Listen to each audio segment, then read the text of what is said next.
नमस्कार, मैं हूं अजय कुमार और मेरे साथ है मेरे सहयोगी साहिल जोशी। पिछले 5 दशकों से एक शेर जिसने दहाड़ से महाराष्ट्र की राजनीति को बदल रखा था, आज वो शेर हमेशा के लिए सो गया है। लेकिन आज पूरे दिन भर क्या होता रहा? साहिल लगातार मातोश्री में अंदर रहे। साहिल, आज सुबह से ही ऐसा लग रहा था कि जैसे आज कोई घटना होने वाली है, क्योंकि सुबह से नेता यहाँ पर आ रहे थे। सुबह नगर सेवकों को यहाँ पर बुलाया गया था, जो पार्षद है बीएमसी में, उनको बताया गया कि आप अपने अपने विभागों में जाइए, लोगों को शांत करिए। लेकिन उसके बाद अचानक हमने देखा कि राज ठाकरे बड़ी तेजी से मातोश्री के अंदर पहुंचे, मनोहर जोशी वहां पर पहुंचे और शिवसेना के नेता एक के बाद एक यहाँ पर अचानक इकट्ठा होने लगे। और शाम के बाद ऐसा लगने लगा था कि कोई बुरी घटना यहाँ पर होने वाली है। बिल्कुल, और वो बुरी घटना हुई और उसके बाद ऐसा लगा जैसे कि पूरी की पूरी मुंबई बस थम सी गई, रुक सी गई। और देखिए हमारी ये रिपोर्ट।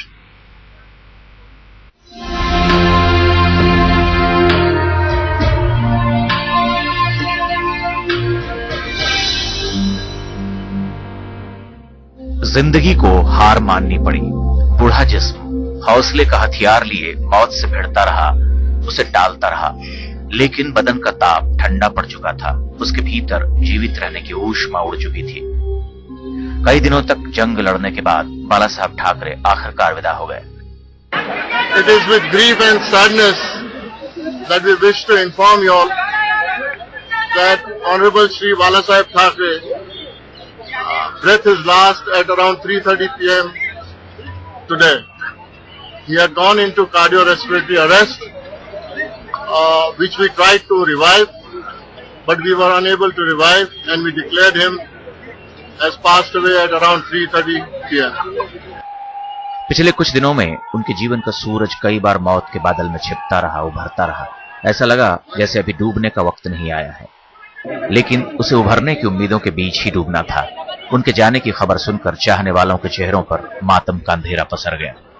पूरा शिवसेना परिवार अत्यंत दुख भरे अंतकरण से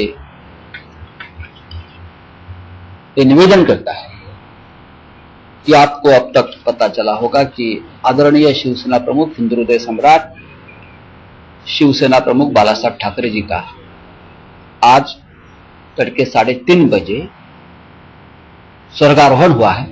शाम होने से पहले ही जब मातोश्री के बाहर चहल पहल बढ़ने लगी, सुरक्षा घेरा तगड़ा होने लगा, शिवसेना के नेता पहुंचने लगे, तो लगा कि मनहूस खबर सच होने वाली है। फिर उनका इलाज करने वाले डॉक्टर बाहर आए। उन्होंने कहा जिंदगी का पखेरु उड़ चुका है। सुनकर बाहर खड़े लोगों के धीरज का बांध टूट गया। बाला साहेब की अंतिम यात्रा रविवार की सुबह 7 बजे शुरू होगी। 3 घंटे की यात्रा के बाद उनके पार्थिव शरीर को शिवाजी पार्क ले जाया जाएगा। दिन के 10 बजे से शाम के 5 बजे तक लोग उनके अंतिम दर्शन कर सकेंगे। शाम के 6 बजे उनका अंतिम संस्कार होगा। उनका आकलन हमेशा की तरह होता रहेगा। कुछ लोग उनसे सहमत होंगे, कुछ असहमत, लेकिन उन्हें खारिज करने की हिम्मत किसी में नहीं है। एक तबके के लिए अगर वो उग्र हिंदुत्व के झंडा बरदार थे, तो एक बड़े तबके के लिए छद्म धर्मनिरपेक्षता के बीच मुखर राष्ट्रवादी, जिसका होना धर्म और संस्कृतियों के बीच संतुलन कायम करने के लिए बेहद जरूरी है। साहिल जोशी के साथ अजय कुमार, मुंबई आज तक। निधन की जैसे ही घोषणा हुई उसके बाद ये माना ही जा रहा था कि जैसे मुंबई तुरंत बंद हो जाएगी, और उसके बाद हमने देखा कि मुंबई, पुणे, नासिक, नवी मुंबई तक यहाँ पर एक के बाद एक शिवसैनिक सड़क पर उतर आए और मुंबई बंद करना शुरू किया। बिल्कुल, और जो हमने देखा नजारा यहाँ पर जब मातोश्री पर हम खड़े थे, यहाँ पर शिव सैनिकों का जो हुजूम था और जिस तरीके से यहाँ पर नारेबाजी हो रही थी, वो अपने आप में प्रदर्शित कर रही थी कि शिव सैनिक कितने उत्तेजित हैं। पुलिस का बंदोबस्त चाहे जितना भी कड़ा क्यों ना हो, मुंबई ही नहीं बल्कि पूरे महाराष्ट्र में कई जगहों पर जिंदगी थम सी गई।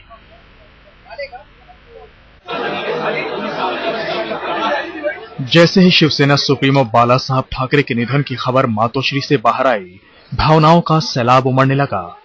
बाला साहब ठाकरे की सलामती के लिए हजारों शुभचिंतकों की भीड़ घंटों से मातोश्री के बाहर डटी हुई थी, लेकिन अपने साहिब को हमेशा के लिए खोने का गम इनकी आंखों से आंसू बहकर बाहर बहने लगा। मातोश्री के अंदर और बाहर मातम छा गया। सन्न हो गई पूरी मुंबई। देखिए कैसे मातोश्री के बाहर खड़े लोगों ने जैसे ही बाला साहिब के इस दुनिया से अलविदा होने की खबर सुनी, वो फपक फपक कर रोने लगे। उन्हें भरोसा ही नहीं हो रहा था कि उनके ठाकरे साहिब अब उनके बीच में नहीं रहे। उन्हें यकीन करना मुश्किल हो रहा है कि मुंबई में उनका सबसे बड़ा हितैषी उन्हें छोड़कर हमेशा के लिए इस दुनिया से दूर बहुत दूर चला गया है। कहते हैं कि पुरुषों की आंखें नम तो कई बार होती हैं, लेकिन आंखों से आंसू गिरते हुए शायद ही देखा जाता है। लेकिन बाला साहब के निधन की खबर ने मातोश्री के बाहर मौजूद हर एक शख्स को तोड़कर रख दिया।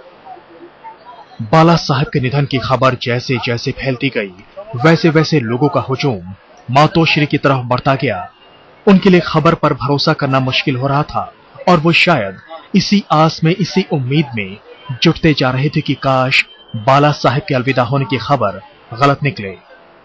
मातोश्री पर समर्थकों का सैलाब बढ़ता गया तो शिवसेना के दिग्गज नेता संजय राउत ने मातोश्री से बाहर आकर अपील की कि बाला साहब के अंतिम दर्शन के लिए रविवार को मुंबई के शिवाजी पार्क पहुंचे। साथ ही अपील कि समर्थक संयम और शांति बनाए रखें। हमने पूरे देश के लिए आह्वान किया है, क्योंकि शिवसेना प्रमुख के चाहने वाले पूरे देश में है, तो पूरे देशवासियों का आह्वान किया हमने कि कृपया शांतता और संयम रखें। और अगर आप मुंबई में आना चाहते हैं पूरे देश से, तो आपकी व्यवस्था शिवसेना प्रमुख की अंतिम दर्शन के लिए हमने की। मुंबई के नफ्स पहचानते थे बाला साहेब ठाकरे, और बाल ठाकरे की यही मुंबई अब सदमे के समंदर में डूब चुकी है। मायानगरी में शोक की लहर बह रही है और मुंबई की कई दुकानों और सिनेमा हॉल को बंद कर दिया गया है। खबर फैलते ही लोग भी ऑफिस से जल्दी निकल गए। मुंबई में रेलवे ने भी सुरक्षा बढ़ा दी है और अतिरिक्त सुरक्षा बलों की तैनाती कर दी गई है। मुंबई पुलिस ने भी लोगों से अपील की है कि बहुत जरूरी होने पर ही घरों से बाहर निकले और वेस्टर्न एक्सप्रेस हाईवे पर जाने से बचे। यहाँ की दुकानें और यहाँ के आसपास क्या पूरा इलाका देख सकते हैं, पूरा शांत पड़ा हुआ। लोग अपनी दुकानों को बंद करके यहाँ पर जा चुके हैं, यहाँ ताले पड़े हुए हैं। और ये वजह सिर्फ इस वजह से है कि सब लोगों ने जब शाम को जैसे ही सुना कि बाला साहब ठाकरे की मौत हो गई है, उसके बाद से ही सब लोग अपने घरों की तरफ निकल गए। इस वक्त हम लोग अंधेरी स्टेशन पर खड़े हैं और आप जो अभी नजारा देखेंगे, जो दृश्य आप देखेंगे, उसमें आप ये पाएंगे कि लोग जैसे ही बाला साहब ठाकरे की निधन की खबर मीडिया में ब्रेक हुई, लोगों ने ऐसा लगा कि मुंबई पूरी तरीके से रुक गई है और लोग जल्द से जल्द अपने घर जाने की कोशिश कर रहे हैं। आप देख सकते हैं ट्रेन किस तरीके से खचाखच भरी हुई है, लोगों के लिए जगह नहीं है और हम लोग अभी अंधेरी पे खड़े हैं। मुंबई ही नहीं, महाराष्ट्र के दूसरे शहर भी बाला साहब के निधन से सदमे में हैं। पुणे, कोल्हापुर, नवी मुंबई और नासिक में भी बाल ठाकरे के सम्मान में दुकानें बंद कर दी गई। पूरे कोंकण इलाके में बाल ठाकरे के लिए शोक का माहौल देखा जा रहा है। बाला साहब ठाकरे की शख्सियत का जादू ऐसा था कि हर पार्टी और समाज के हर तबके के लोगों के मन में उनके लिए जबरदस्त सम्मान का भाव था। यही वजह है कि हर कोई बाला साहब ठाकरे के अंतिम दर्शन में शामिल होना चाहता है, वो भी जल्द से जल्द। जो इस दुनिया में आया है उसे एक न एक दिन तो जाना ही है, लेकिन इस सच्चाई को बाला साहब ठाकरे को अपना मानने वालों के लिए भरोसा करना कतई आसान नहीं हो रहा है। अजय कुमार, विद्या और आदित्य अमन के साथ साहिल जोशी, मुंबई, आज तक। इन घटनाओं के लिए मुंबई पुलिस भी पूरी तरीके से तैयार थी। अब शिवाजी पार्क पर यह अंतिम संस्कार किए जाएंगे और मुंबई पुलिस किस तरीके से तैयार है, सत्यपाल सिंह मुंबई पुलिस कमिश्नर, उन्होंने क्या कहा, आइए देखते हैं। आज माननीय शिवसेना प्रमुख का जो निधन हुआ है, उसके कारण पूरे शहर के अंदर, पूरे मुंबई शहर के अंदर एक योग बंदोबस्त रखा गया है। उसमें अंदाजन 20,000 हमारे अधिकारी और पुलिसकर्मी, उसके साथ एसआरपी की 15 company, RAF rapid action force की 3 कंपनी हम लोगों ने लगाई है। उसके अलावा पूरे शहर के सभी अधिकारी, सभी कर्मचारी, उनकी छुट्टी हमने रद्द किया है और सबको एक अलर्ट रहने का निर्देश दिया है। तैयारियां हर तरह से पूरी हो चुकी हैं, लेकिन अगर कोई तैयार नहीं है तो वो है ठाकरे परिवार, क्योंकि ठाकरे परिवार को शायद ये कभी न सूझे कि बाल ठाकरे के जाने के बाद दरअसल भविष्य क्या होगा। और शायद यही उहापोह की स्थिति कहीं ना कहीं पिछले 3-4 दिनों से बनी हुई थी और साहिल लगातार अंदर थे, वहां पर पल पल की जानकारी थी उनके पास। अंदर काफी अनसर्टेनिटी का माहौल था। जिस तरीके से हमने देखा कि हर कोई इंतजार कर रहा था कि ठाकरे परिवार से कोई बाहर आए और उनके पास वो अपनी भावनाएं व्यक्त कर सके। राज ठाकरे को जिस तरीके से शिवसेना के कई नेता गले मिलकर फूट फूट कर रो रहे थे, वो हमने वहां पर देखा। उद्धव ठाकरे घर के अंदर ही थे, उनसे मुलाकात नहीं हो पा रही थी, लेकिन कुल मिलाकर शिवसेना और एमएनएस के नेताओं ने मिलकर अंतिम संस्कार की पूरी तैयारी इस वक्त की हुई। बिल्कुल, और ये कहीं ना कहीं आगाज हो सकता है आने वाली राजनीति का भी। शिवसेना सुप्रीमो ने दुनिया को अलविदा कहा तो रो पड़ा मातोश्री का जर्रा जर्रा। मातोश्री की हर ईंट में बाला साहेब ठाकरे की यादें बसी हैं और उस वक्त गमगीन घड़ी में मातोश्री में मौजूद हर एक शख्स भी दुखों के अथाह समंदर में डूब गया। जिस वक्त बाल ठाकरे ने अपनी आखिरी सांसें ली, उस वक्त वहां ठाकरे परिवार का हर सदस्य मौजूद था। बाला साहेब तो चले गए, लेकिन अपने परिवार को रोता बिलखता छोड़ गए। बेटे उद्धव ठाकरे, भतीजे राज ठाकरे और वहां मौजूद तमाम दूसरे लोगों को। राज ठाकरे को बाला साहब ने ही जिंदगी और राजनीति की ABCD सिखाई थी। हालांकि बाद में मतों का मतभेद जरूर सामने आया, लेकिन मनभेद नहीं हो सका। निधन के वक्त मातोश्री में राज ठाकरे ने किसी तरह अपने आप पर संयम रखा और लगातार शिवसेना के कार्यकर्ताओं से इस बारे में बात करते रहे कि कब, कैसे और किस तरीके से बाला साहेब के आखिरी सफर की तैयारियों को पूरा किया जाना है। परिवार का ढांढस बढ़ाने के लिए कलानगर में मातोश्री के पड़ोसी बड़ी संख्या में पहुंचे। मातोश्री और उसके बाशिंदों के सालों से शुभचिंतक लोग उद्धव की पत्नी रश्मि ठाकरे को सांत्वना दे रहे थे। हर कोई सदमे में था, हर किसी की आंखों में आंसू भरे थे। और हो भी क्यों नहीं, आखिर उन्होंने अपना सबसे मजबूत स्तंभ जो खो दिया है। महज कुछ महीने पहले BMC चुनाव के वक्त एक दूसरे पर तीखे वार करने वाले MNS और शिवसेना के नेता बाला साहब ठाकरे के निधन के बाद एक दूसरे की सांत्वना करते नजर आए। यही नहीं, कई शिवसेना के नेता राज ठाकरे को गले मिलकर फूट फूट कर रोते हुए भी नजर आए।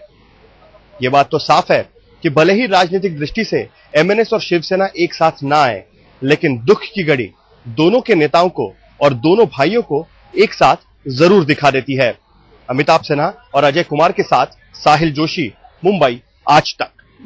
बाला साहब ठाकरे एक ऐसे नेता थे कि जिन्होंने हर तरीके से हर राजनीतिक नेता को अलग अलग तरीके से टटोला है, अलग अलग तरीके से निशाना बनाया है। लेकिन उनके निधन के बाद हमने देखा है कि समाज और राजनीति के हर तबके से उनको श्रद्धांजलि दी गई है। बाला साहब ठाकरे की शख्सियत अपने आप में बड़ी अलग सी थी।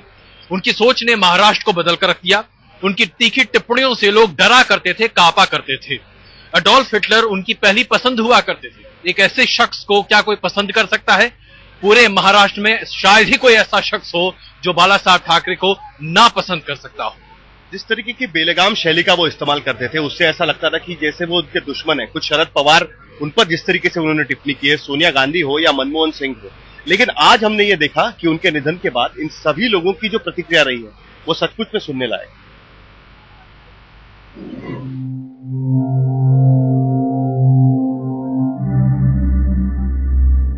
बाला साहब ठाकरे नहीं रहे। 86 साल की उम्र में सियासत का शेर जिंदगी की लड़ाई हार गया, अपने पीछे छोड़ गया महाराष्ट्र से लेकर देश की सियासत में एक बड़ा खालीपन। जिनके साथ कभी कंधा मिलाकर राजनीति की, उनके लिए एक ऐसे साथी का खोना है जिसने जिंदगी में कभी देशभक्ति से समझौता नहीं किया। 65 साल की स्वतंत्र भारत की राजनीति में मेरा संपर्क बहुत सारे नेताओं से आया है, लेकिन मैं कह सकता हूं कि बाला साहब ठाकरे एक महान मानव थे, जिनकी छाप राष्ट्र और प्रदेश की राजनीति पर कभी न मिटने वाली गहरी छाप रही है। खुद को हिंदू हृदय सम्राट की तरह स्थापित कर चुके बाला साहब सियासत की अगली पीढ़ी के लिए मार्गदर्शक भी रहे। उनकी जैसी ही सियासी राह पकड़कर बड़ा मुकाम हासिल करने वाले नरेंद्र मोदी के लिए उन्हें खोना किसी अपने को खोने जैसा है। देश ने तो खोया ही है, मैंने व्यक्तिगत रूप से भी एक मार्गदर्शक खोया है, एक स्वजन खोए हैं। मैं बाला साहब को आदरपूर्वक अंजलि देता हूं। उनके परिवारजनों को ईश्वर शक्ति दे, ये प्रार्थना करता हूं।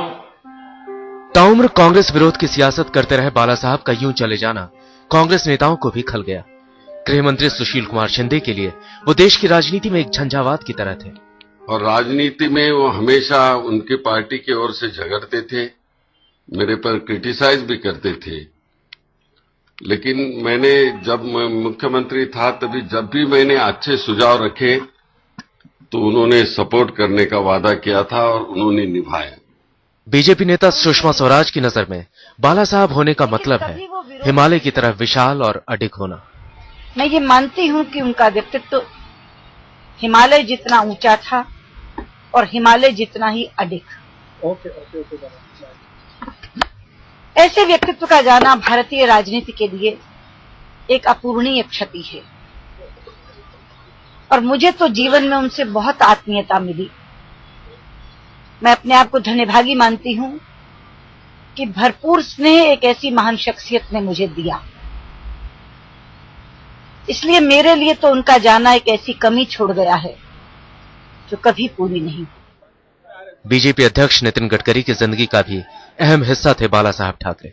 वो मानते हैं कि बाला साहब ने अगर उनमें भरोसा नहीं जताया होता तो वो शायद इस मुकाम तक कभी पहुंच ही ना पाते। जिस प्रकार से हमारे सबके मन में अटल बिहारी वाजपेयी जी के बारे में जिस प्रकार की श्रद्धा और प्रेम है, उसी प्रकार की श्रद्धा और प्रेम हम सबको बाला साहब के बारे में निश्चित रूप से हमारे सबके मन में है। मेरे लिए तो उनके साथ मेरा बहुत ही पारिवारिक रिश्ता था। मेरे ऊपर प्रेम करने वाला एक दिलदार व्यक्तित्व, नेतृत्व, ऐसा उनका एक स्वभाव था। छल कपट और कारस्थान को, किसी प्रकार के राजनीतिक कारस्थान को उनके जीवन में कोई स्थान नहीं था। जो उनके दिल में रहता था वही बात उनके मुंह में रहती थी और बहुत ही स्पष्ट रूप से अपनी बात को कहते हुए कभी हिचकिचाते भी नहीं थे। बाला साहेब की कमी तो उन्हें भी महसूस हो रही है जिनका सियासी जमीन पर कभी सामना नहीं हुआ। আমি বাল ঠাকরেজির মৃত্যুতে তার পরিবার পরিজন তার শুভার্থী সকলকেই আমাদের শোক এবং সমবেদনা জানাচ্ছি। তিনি দীর্ঘদিনের একজন রাজনীতিবিদ ছিলেন এবং দীর্ঘদিন তিনি মুম্বাইতে রাজনীতি করেছেন, মহারাষ্ট্রে, এবং কেউ তাকে মানতে পারেন কেউ না মানতে পারেন, এটা পলিটিক্যাল ইডিওলজির ব্যাপার, কখনো তর্ক বিতর্কও হয়েছে। কিন্তু বাল ঠাকরে নিজের একটা নিজস্বতা নিয়ে সারা জীবন রাজনীতি করে গেছেন। তার মৃত্যুতে আমরা সকলেই শোক প্রকাশ করছি। তার আত্মা শান্তি পাক, এটা আমাদের। बाला साहब को याद करने की सबकी अपनी अपनी वजह है। कार्टूनिस्ट से कद्दावर नेता तक की राह तय करने वाले बाला साहब सबकी जिंदगी में एक बड़ा खालीपन छोड़ गए। किसी ने कहा युग का अंत हुआ तो किसी ने कहा शेर चला गया। बाला साहब की शख्सियत ही ऐसी थी, जिससे दोस्ती गांठी या फिर जिसके सर पर हाथ रख दिया उसका साथ हमेशा निभाया। सच तो यही है, दोस्त और विरोधी तो क्या, महाराष्ट्र उन्हें कभी भुला नहीं पाएगा। कैमरामैन सिद्धार्थ के साथ अमिताभ सिन्हा, मुंबई आज तक। आइए सुनते हैं कि महाराष्ट्र के मुख्यमंत्री पृथ्वीराज चव्हाण ने बाला साहब ठाकरे के निधन पर अपनी क्या प्रतिक्रिया। बाला साहब ठाकरे जी के निधन से महाराष्ट्र के एक बहुत अनुभवी और एक ज्येष्ठ नेतृत्व हमने खो दिया है और एक महाराष्ट्र की राजनीति की और देश की राजनीति की क्षति हुई। एक बहुत ही बहुआयामी व्यक्तिमत्व था उनका। तो इसी तरीके से महाराष्ट्र में एक ऐसी शख्सियत जिन्होंने 46 साल तक महाराष्ट्र और मुंबई पर अपनी बेलगाम शैली में एक तरीके से राज किया, उनका अंतिम संस्कार कल शिवाजी पार्क पर, जहां पर उन्होंने कई सभाओं को संबोधित किया था, वहां पर होने जा रहा है। बिल्कुल साहिल, इसे वही कहा जा सकता है 1966 में इसी शिवाजी पार्क से अपनी राजनीति की बिसात को शुरू करने वाले बाल ठाकरे, एक अंतिम दर्शन उनके कल वहीं पर हो पाएंगे। दस्तक में आज के लिए बस इतना ही।